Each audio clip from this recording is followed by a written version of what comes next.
عنا سيئاتنا وتوفنا مع الأبرار.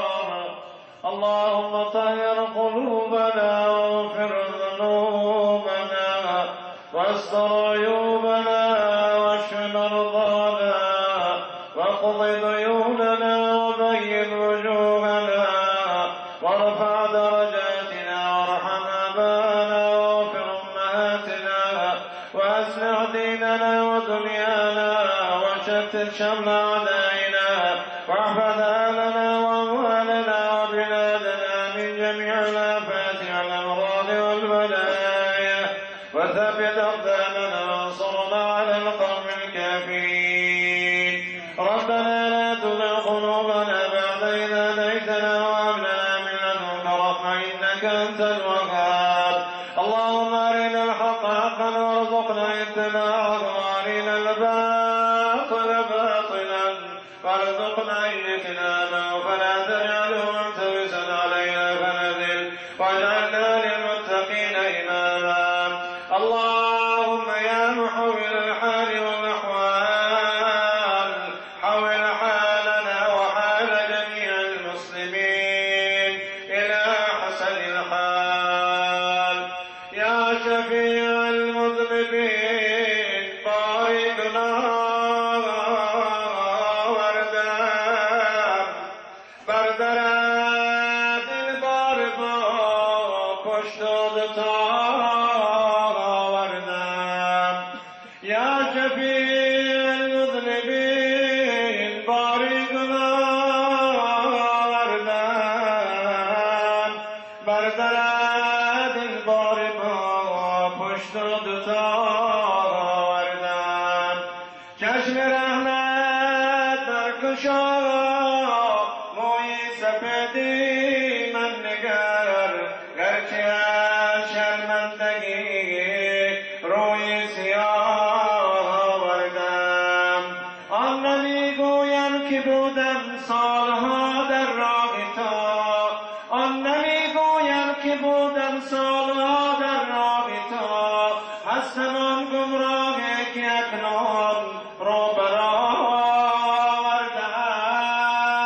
هستم آن گمراهی که اکنون رو برآوردم. ای خالق خلق عالم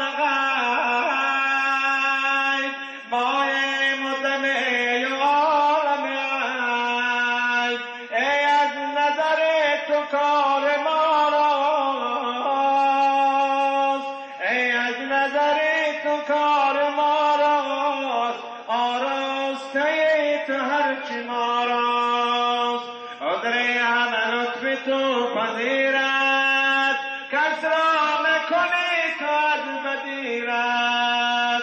رحمان که جمله بیمه داریم، سرمایه امید و بیم داریم. خدایا در لحظه‌های خیر دعای ما محتاجان را به درگاهت قبول بفرما.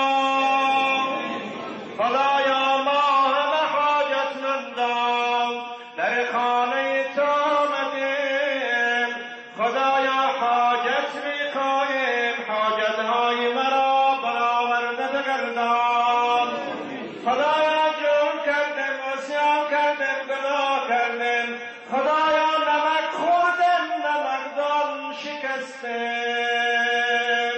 خدایا روز قیامت که امت اولین و آخرین جمع می آید، همه پیامبران و شهدا و اولیا و ابرومندان درگاهت، شب زنده دارانت، شهیدانت، خصوصا بالخصوص پیامبری آخر زمانت، ما را به این نامه اعمالمان شرمنده و سیاه مگردان. خدایا قلم بر روی گناهان ما بکش. خدایا روز قیامت ما را در سایه عرشت جای بده. خدایا آخرین کلام ما را کلمه لا اله الا الله محمد رسول الله بگردان. خدایا اولین گناهان ما را مغفور بفرما و بعدا روح ما را قبض بفرما. خدایا هر کی اگر بیمار شفاعتا بفرما خدایا هر که گمراه دارد هدایت بفرما هر که مسافر دارد صحت و سلامتش برسان خدایا هر که فرزند میخواهد فرزند صالحش نصیب بفرما خدایا هر که قرض دارد قرضش را برابر بگردان خدایا هر که هر حاجتی دارد حاجتش را برابر بگردان ببخش مجرم ترینی مجلسم را نکن منظور جرمی بشکم را ببخش مجرم ترینی مجلسم را نکن منظور جرمی بشکم را صلی الله تعالی علی سیدنا و نبینا و حبیبنا و شفیعنا و مولانا محمد و آله و اصحابه اجمعین برحمتك یا